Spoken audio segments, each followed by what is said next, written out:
It was the last day of school at Salem High. A student was making their way to class when something happened to them and they never made it to their first block.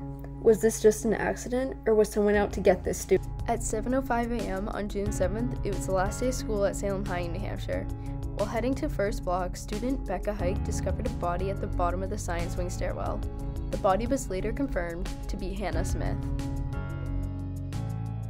I was just making my way towards stats and I saw this body on the stairs. It was like 7:30 and I just know I was running late. School started in like 3 minutes and I didn't know who it was until I got a closer look. And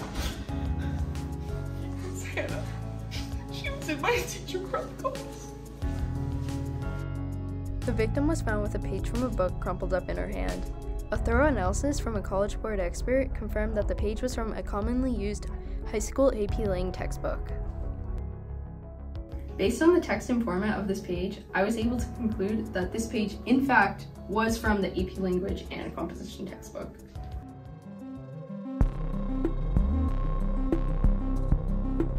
Mr. Jonathan Okavikis, English teacher at Salem High, is known around the school for being very strict about getting his textbook back.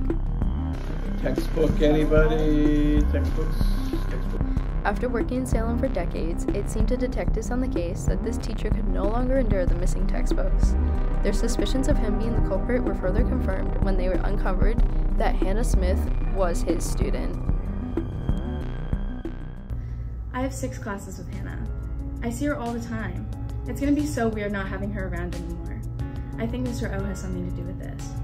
The deadline to bring the books back was June 6th. Everybody knows how strict Mr. O is about bringing the books in on time. There was a rumor that if you didn't bring in your textbook, you would be never seen again. After speaking to many current and former students, we found that Mr. Okavikis took textbook returns very seriously. So we believe he definitely had motive to use force to get this textbook back.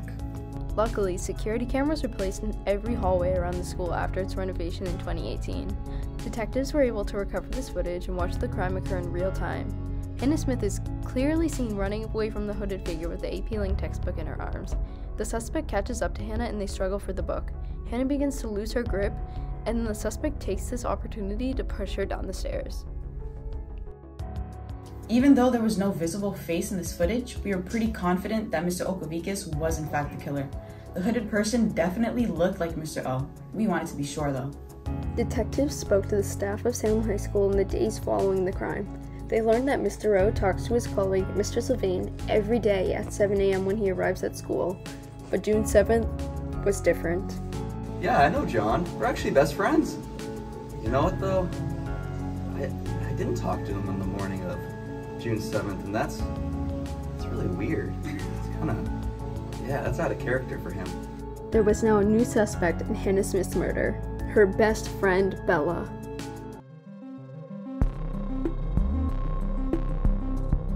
Hannah and Bella were best friends. At least that's what they told everybody. We all knew they hated each other. I mean, they were constantly fighting and talking about each other behind their backs.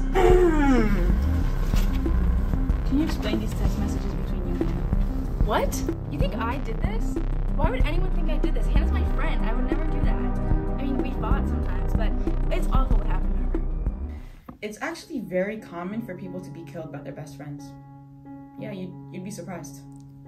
Upon further investigation into Hannah and Bella's relationship, detectives had discovered that Hannah actually lost her AP Lang book a month prior.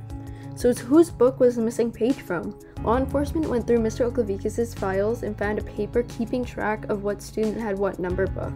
When we found the file containing student book numbers, it became very apparent to us that Hannah had not turned in her book. When we spoke to Hannah's best friend and AP Lang seatmate Bella, we found out that Hannah Smith actually lost her textbook in May. What we also found out though was that Bella's book had already been turned in. The only problem was, we didn't know when. At this point, we were at a loss. We knew that Mr. O was textbook crazed and that it was absolutely plausible that he killed Hannah Smith before class and later returned the book during block 1. But now it was also plausible that Bella intentionally or unintentionally killed Hannah for taking her textbook in order to avoid Mr. O's wrath. So, when did you get your textbook back from Hannah? A couple days ago. So why didn't you bring it back to Mr. O until later that week? Well, I was using it to study. But the AP test occurred on May 10th, no? You wouldn't need it anymore. We got it. After interviewing suspect number 2, it was pretty clear to us that Mr. Olkovikas was not actually the murderer. This time, to be certain, we talked to a forensic expert to tell us about the crime scene.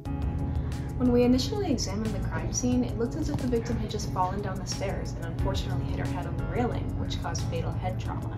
However, after a thorough search of the scene of the crime, we found that the trauma to the head was too forceful for the victim to have just fallen on her own. It was clear that she was indeed pushed down the stairs. Initially, we had suspected John Olkovikas for a number of reasons. First, the missing page from the victim's hand was from an AP Lang textbook. Then we learned that Hannah Smith was actually a student in Mr. Olkovikas' class, and that Mr. O actually had a track record for disciplining students about missing textbooks. So it seemed pretty obvious, but clearly we were wrong. Detectives on the case were now moving away from Mr. O as a main suspect and towards Hannah's supposed best friend.